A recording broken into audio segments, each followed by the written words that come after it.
Well, welcome to Club Menangle TV for a look at the Penrith, Menangle and Melton meetings over the next few days. Firstly to Penrith on Thursday night. In the third event, keen on the prospects at number one, Talk to the Max from the Jonah Hutchison stable. Very consistent mare. She goes onto the front line compared to a second line draw last week when a very gritty second.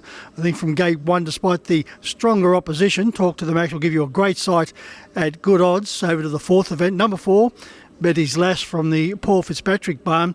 Betty's Lass has been placed in 4 of her 5 starts since a spell. Hopefully she's not getting into the very complacent mind of just settling for placings. Hopefully in this event she can go all the way for punters. Well, in race 6, number 7, despite the awkward draw, I thought the David Thorne trained Young American, fitter for 2 runs back from a spell. They both have been very consistent, and in an open race as far as the claiming race is concerned, I think the prospects of Young American should be respected. Now, Menangle on Saturday night, the big Group 2 La Cucaracha for the mares is the highlight, and Blake Fitzpatrick, who's enjoying a great run with his trotters, will be very hard to beat with Adele. However, looking for specials on the card, I thought in the opening event, number 11 Can't Refuse. Well, he's starting to chalk up more convictions than Ned Kelly, Can't Refuse. Still looking for his first win in some 13 months.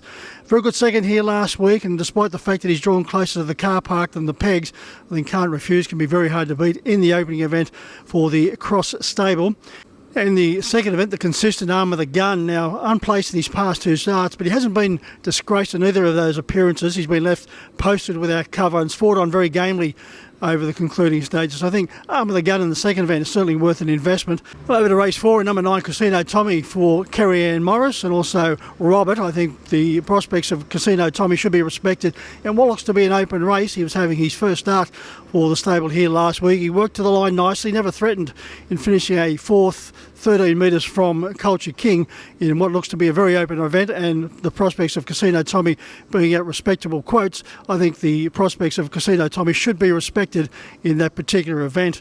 Now on Saturday night, Melton have an 8-event program, very strong fields throughout the course of the night. In the opening event, I thought the Marie and John Caldo trained our sportscaster would be very hard to beat. Struck a little bit of interference last Saturday night when he worked to the line very nicely in finishing second. Only 6 rivals, so our sportscaster looks certainly hard to beat. Having a look at the final event at Melton, I thought What Did You Say is worthy of another chance. A little bit disappointing here last week, went 5th and was safely held over the concluding stages, but the return to a front line draw will certainly suit What Did You Say, and I expect a very bold showing from that particular runner. So that's my thoughts as far as Penrith, Melton and Menangle are concerned. Until next week, stay safe and good punting.